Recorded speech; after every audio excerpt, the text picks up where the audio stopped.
I am inside India's nuclear complex, at a place where India's nuclear engineers are trained. And I have with me Mr. K.N. Vyas, who has also been trained here and is the director of the Bhabha Atomic Research Center, India's lead facility for anything to do with nuclear energy and also nuclear weapons.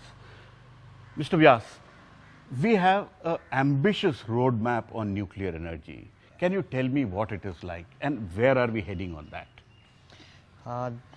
This year is, I would say, for DAE a very good year, where the present government has given us every year about 3,000 crore rupees, and the promise is that we will continue to get it for few more years to come. This is all a part of the overall program which the present government has decided for cutting down our carbon emission. And as you are aware, the nuclear energy as a rule is very much capital intensive, and as a result of that we definitely need adequate amount of fund for a sustained period. So from this year onwards, government has given us the amount of money that has been promised to us, and we are as a part of DAE family and NPCIL in particular is looking forward to expanding our nuclear program. So what are the targets like? How are we looking at? What is the current state and where are we heading? See, basically we have recently commissioned the Kudankulam power station. Correct. Which has been operating relatively very nicely. It is still in the initial phases, but then after the shutdown, which was a plant shutdown, once again it is off late, giving 1000 megawatt, which is a very good amount of energy source. Second unit is also in the final stages of commissioning and completion, which based on the whatever regulatory requirements are satisfied by NPCIL, we are looking forward to completion of this activity also. Subsequently, based on the new funds which are being now made available to us, NPCIL is going to plan future reactors based on PHWR technology, which has. So what is the roadmap? How much are we hoping to generate by when? Because you have a 3-stage program, and then how is it heading in that direction? Yeah. Because this year you are trying to commission something in the second stage also. Yeah. We'll come to that, but what is this roadmap? The roadmap is it is basically within the purview of NPCIL, but whatever information I am privy to, NPCIL is seriously considering putting about 8 to 10 new reactor stations, and it will be made over a phase period, maybe over next 12 years or 15 years or so. But it is basically in the purview of NPCIL, and PFBR also has reached which is our prototype fast breeder yes, reactor, yes. which is our key Yes. reactor for the second stage of the program. Is that Yes, correct? yes. Where is Whatever. it and where is it heading, sir? As a part of the original vision by Dr. Bhabha, it was decided that we will have plutonium extracted from heavy water reactor spent fuel. All that plutonium has been reprocessed, and one full core has been fabricated and it has been supplied to PFBR, and it is in the final stages of I would say final stages of pre-commissioning activities, where inspection will be carried out, and subsequent to the completion of the inspection, a phase-wise commissioning will be started. I was told we are hoping to try and commission that plant sometime this year. It is very close. Yeah. As Director Bagh, do you think it is feasible, it is likely? I would not like to put an exact date on that, because it is a first of a kind. Yes, true. we must realize that it is first of its kind reactor, and specifically when it is first of the kind system, the Atomic Energy Regulatory Board is going to be definitely very cautious. Which is our nuclear watchdog. Yes, so nothing untoward incident should take place. They are going through each and every intermediate commissioning stage papers. But the structure is fully ready, and yes, you are not. all equipment needed for the plant have been supplied. All of them are in place, and now only the final stage of inspection just before, because many a time some of the equipment which has lied unused after installation for a long period, there is a possibility some system degradation or some equipment component degradation might take place. So, before we really go full fledged into the commissioning of the plant, we have to sort of ensure that nothing has. And that is a state of the art reactor, because if I know correctly, 21st century nobody has commissioned a fast breeder reactor. That's very correct. That's very correct. Yes. So we are talking of something which is really first of a kind in the world. I wouldn't exactly say that. Russia and France, they have worked in similar type of design, but then in between they decided not to pursue this particular path. So, but in 21st century nobody has commissioned. Yes, this century nobody has commissioned. And that's this right. is the modern century where people are looking at energy solutions. Yes. So India is looking at a cutting edge way of finding carbon free energy. Is that a correct way of looking at it? Yes, we can say that. And most important part of fast reactors is we will be able to breed fuel in that. Whatever is the long term plan that we have to convert our thorium reserves to ultimately fissile material. So, this will be, I would say, one of the first step in that direction, which is at such a large scale. We do have fast breeder test reactor, we do have Kamini, which is the only thorium U-233 fueled reactor in the world, but now this will be one of the other big step which will be in that direction. And see, that is the second stage. When do we hope to have reactors powered using thorium? It will still take some time in my opinion, because thorium fuel breeding, its reprocessing, getting uranium 233 out of that, making a fuel out of that U-233, it is going to take some time, and what we are looking for is much, I mean it will be still as another quantum jump, the type of jump that we are seeing in case of fast reactor. The similar jump we will have to see when we go for thorium fueled reactor in the commercial that is called scale. the advanced heavy water reactor. Yes. So when is it likely? Because one has been hearing for a long time that it will happen in 12th plan, it will happen in 12th plan. So what is the state of the advanced heavy water reactor? My predecessors, both Dr. Kakodkar and Dr. R.K. Sinha, they have worked extensively in making this particular design. You can say basic design has been worked out, detail engineering is in the process, and we have received some basic clearances, I would say, initial stages, because all these clearances are multiple stages. So, we are, you can say, some halfway through or maybe a little bit more than halfway through for that particular clearances.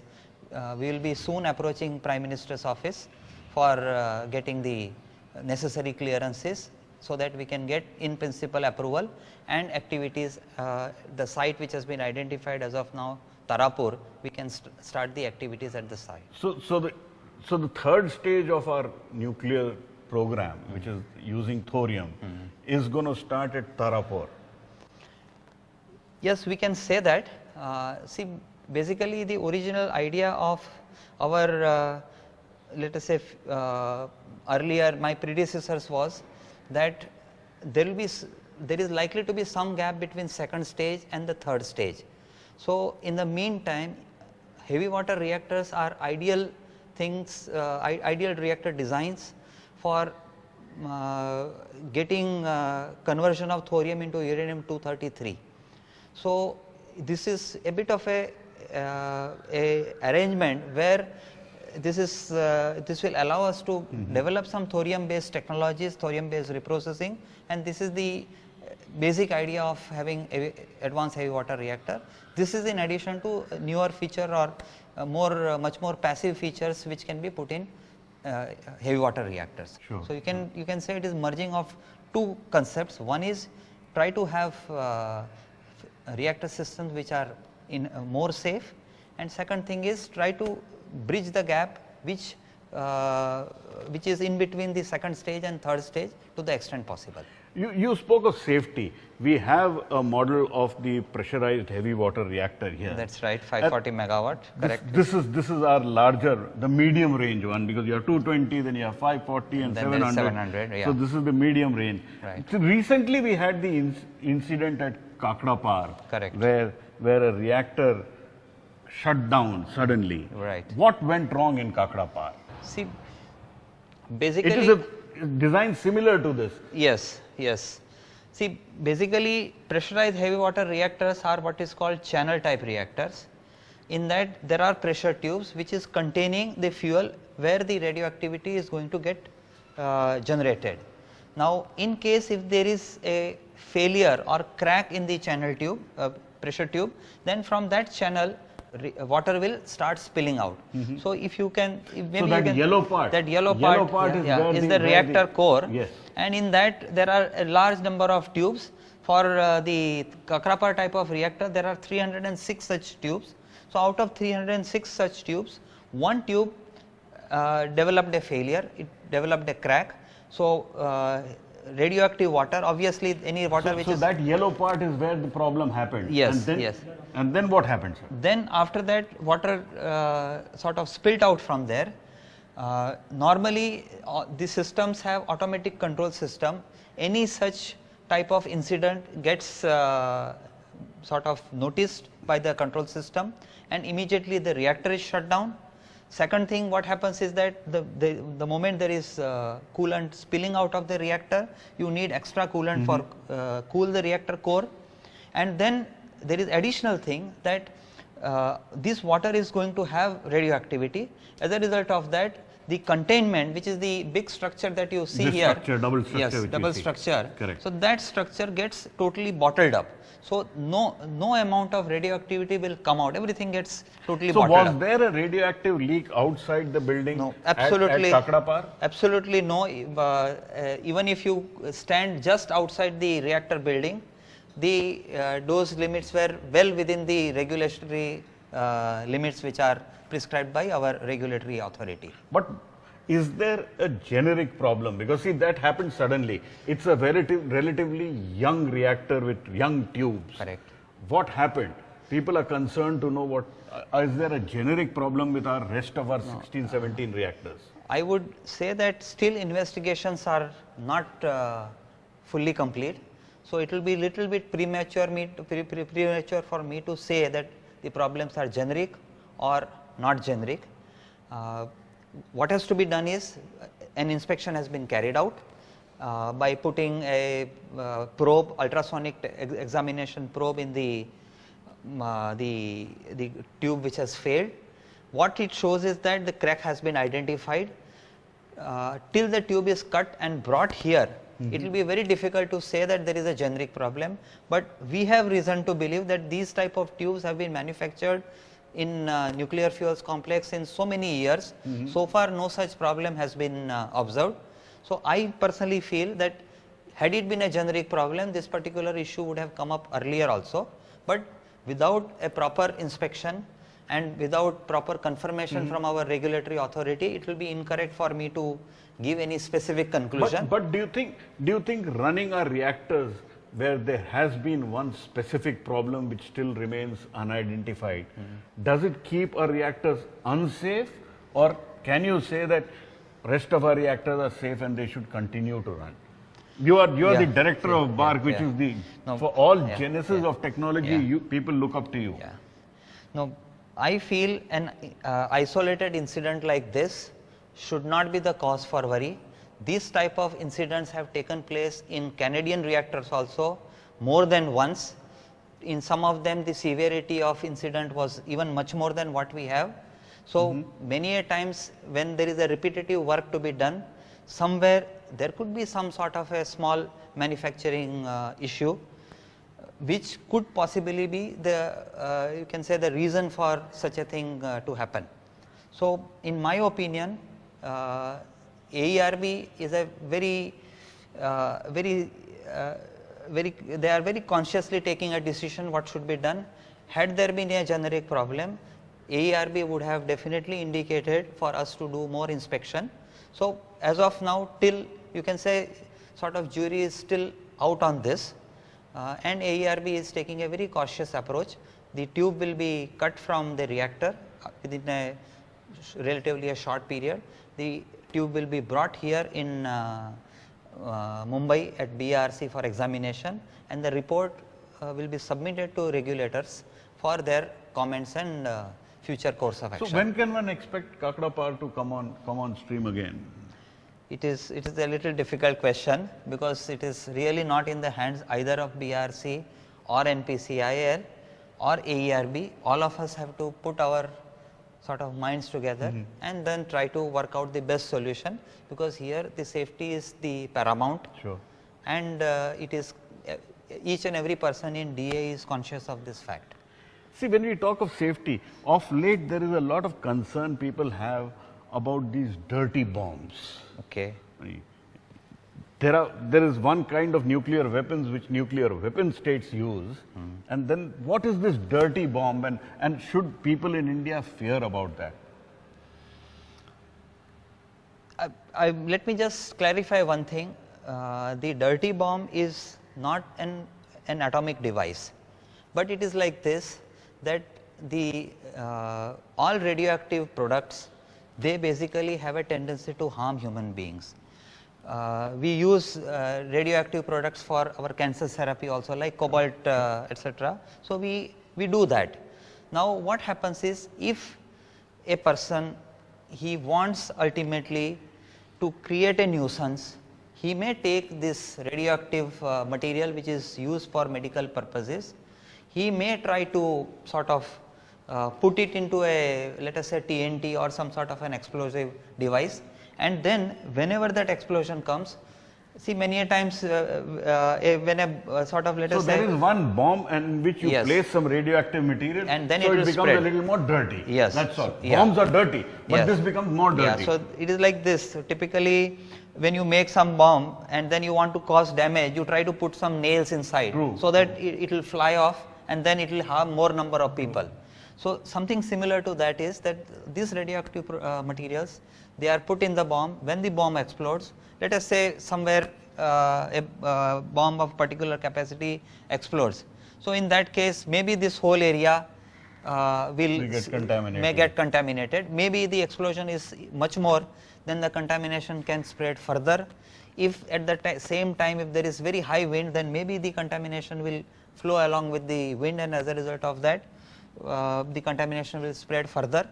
But what I feel is, people must realize this dirty bomb is, yes, it is carrying radioactive material, but it is not an atom bomb. So explosion capability or the damage causing capability is considerably lower than what you find in a typical, when you say atom bomb, Hiroshima, Nagasaki type But of. see, for terrorists, Yeah. the issue is not so much about creating a mushroom cloud, but Correct. to create a scare. Right. How concerned should Indians be? Are our nuclear assets well protected? See, basically, nuclear assets in India are, in my opinion, very well protected. Ministry of Home Affairs is also taking very active interest in the protection of the thing. And then we have our BRC Safety Council, which is also responsible for tracking the radioactive material which is being imported by various agencies in India, plus distributed by BRC, for example. So as such, the radioactive material getting into hands of undesirable people, I personally feel, is relatively remote. In addition to that, based on the, once again, directive of Ministry of Home Affairs as well as national disaster management agencies, etc., what is done is that we have made all over the India, we have helped, let us say, in establishing all over the India the let us say locations where any radioactive material, if it is passing through that, in that case we will be able to detect that. If any incident takes place in the vicinity, we will be able to detect it and correspondingly alert the authorities for taking a corrective action. So what you're saying is there is a cadre of people who are trained Yes. to look after instances if there is use of a dirty bomb. You can come to a conclusion fairly soon if there is a dirty bomb which is used. Is that Yes. right? Yes, definitely. It is those not as stations if people will not get to know that a No, radiation nahi, incident has nahi, happened. nahi, nahi.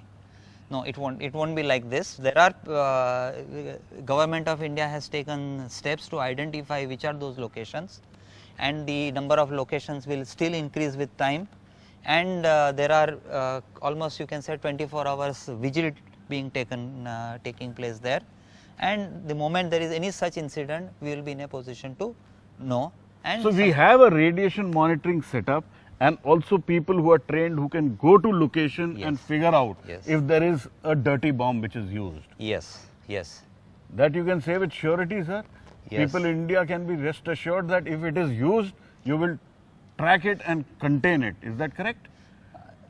We will be, once again, let me just make it clear, all over the India we have around 23 places. If there is a spread taking place, in that case we will come to know. But let us say if that particular place is say 500 kilometers away from that place where we have kept this particular monitoring station, definitely it will be difficult. But at the same time, all the entry points like airports, seaports, etc., we have put the detectors so that any entry from anywhere we will be in a position to immediately sort of verify and then confiscate the material if it is an unauthorized material. So while there is a threat of dirty bomb, Yeah. Indians need not feel scared. Is that what you're saying? Yeah, this is what I personally would like to say. Government of India, along with all the help that is possible for IDA, we have taken steps that we need not really worry. And government, even recently, Prime Minister of India has also given commitment in USA in the, And the Nuclear Security Summit, yes, yes. And then additional steps are being taken. Our whatever facilities are there, it is being enhanced continuously, and I am very sure that See, people are not so worried about the nuclear material which lies in the custody of nuclear scientists. Yeah. They are more worried about nuclear material which lies in hospitals, which lies with industrial units, Yeah. like cesium and cobalt 60. Yeah. Is there something which you have done to make Yeah. cesium less susceptible to a use as a dirty bomb? Yeah. See, typically cesium is being used in a form of a salt. Now, as you know, salt, supposing if it is encased in a stainless steel capsule, it can easily be dispersed outside. But just a couple of years back, the program had been started, and last year we made vitrified cesium pencils. Our present chairman, Dr. Basu, was responsible for giving it a push. Vitrified meaning that is put in a form of a glass. Yes. So, supposing when you do glass pouring, molten glass is poured into Sure. a particular shape. So, molten glass is mixed with the cesium material, and then it is put into this. So, you can imagine it is very difficult to break glass, and then from there you take out the small. So like other countries where it is used cesium in powder form, you can mix in water and use in a sprayer and put it over a Yes, city. yeah. That is not possible So, in our. if you have this technology, I won't. This particular technology has been mastered very recently in India. So, in future, whatever pencils that will be generated for cesium, we propose that we will we will encase it in glass matrix only, and then only we will be able to. So we have found a technological solution Yes. for what could be a dirty bomb, Correct. a problem of creating a dirty bomb. Correct. Is that correct? Correct. Correct.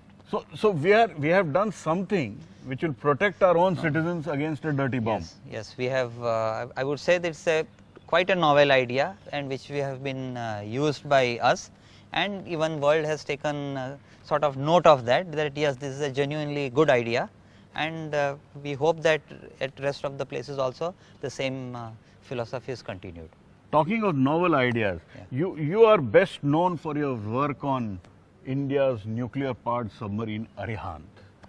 India wants to know what is the status of Arihant. Is it working well? It is undergoing trials. It is like your baby. No, that's right. But that what I would suggest that this question is asked to the person who are having the custody of the Arihant. I would say that. But what is the status of the reactor? Is it functioning or has it stopped functioning? No, no, it is functioning, and then because otherwise, had it not been functioning, I would not be standing here today. I would have been asked to somehow try to fix it. So, when what I would say that yes, it is functioning and it must be functioning. I don't get really day-to-day reports, but I mean, no news is always a good news, I would say. So our third leg of nuclear security, which comes through a nuclear powered submarine, that has been made intact. Is that a fair assessment? I would say that it is best that you ask this to my friends in Indian Navy. You are also a person who has worked on light water reactors. Yeah.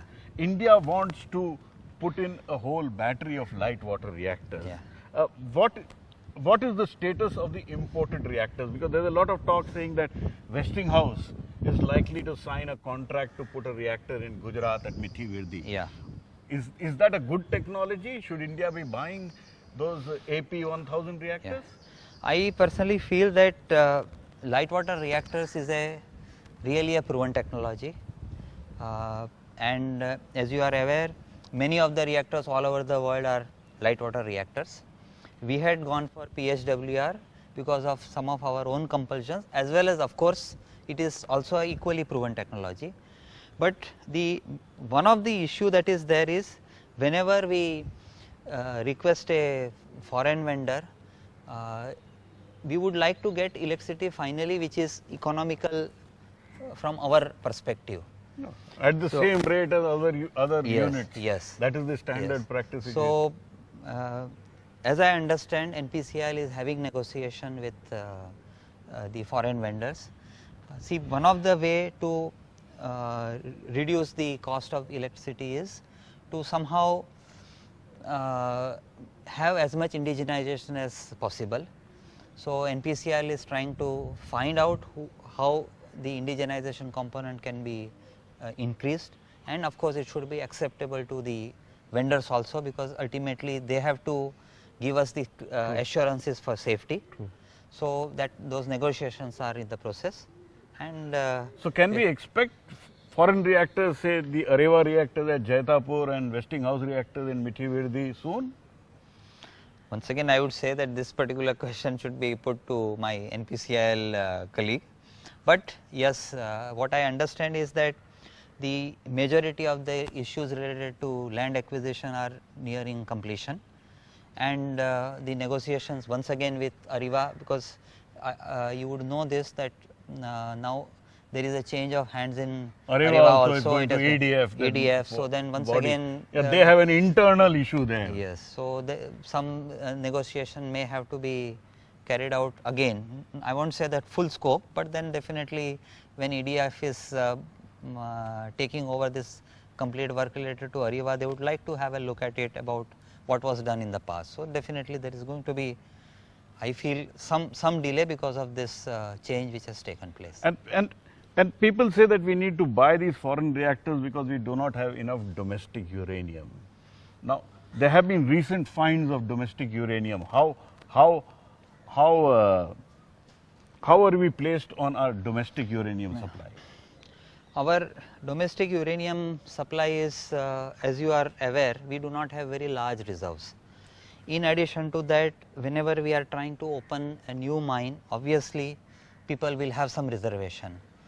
Similarly, when you go from one mine to another mine, there is an issue of a total different type of processing requirements, because as you know, soil condition from one place to another is going to be different. So recently there are other colleagues of mine who have worked on this field. Tumlapalli mine, we have been able to work out a process on the basis of which we will be able to sort of do adequate leaching from the Tumlapalli mine. So now at the location of the mine, that plant is being set up, and the technology will have to be proven. Then only we will be able to really realize the full potential both of the process as well as of the mine. So we have enough supply to take care of how many megawatts of reactors?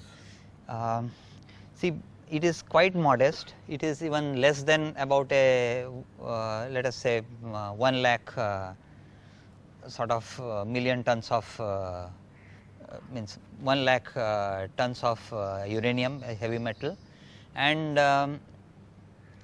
I would say that NPCIL is deciding their plan in such a way that they have enough uranium to operate the reactors for its design lifetime of about 40 years or so. How many accidents have happened where radioactivity has been released from reactors which DRC has designed or nuclear scientists in India have designed? No, I would say that in reactor, when the nuclear fission takes place, definitely there is going to be radioactivity. No, not inside. I'm talking of outside the reactor where it goes into public domain. No, to the best of my knowledge, so far none. Absolutely, there is nothing which has really gone out to the public, and then where I would say the public at large or the workers at large are let us say having a harmful effect of that bodily harmful effect. So Indian reactors so far have not had any incidents like what happened in Fukushima? Absolutely no, no, absolutely no, no question. Not even 3 Mile Island, I would say, which is the I would say the smallest means least severe of accident of all the 3 accident, which is. So Chernobyl, Fukushima, 3 Mile Island, that kind of situation, Definitely is not. there any possibility of that happening in India? No, see, once again, there is absolutely no possibility, because all those cases are very specific in nature. Like Chernobyl, they were planning to do some specific experiment, and which resulted into this type of let us say a huge spillage of radioactivity. Fukushima was subjected due to a very high amount of seismic activity, and then which was followed by a tsunami also. So I would not say that India will ever have this type of accident. So Indians can be rest assured and Yes, feel safe? Yes, yes, definitely. What a pleasure speaking to you, Dr. Vyas. Thank you very So much. that was Dr. Vyas telling us that Indian reactors are safe, and till date there has been no radioactive leak which has gone outside in the public domain, which should give a lot of confidence to Indians that Indian reactors are safe.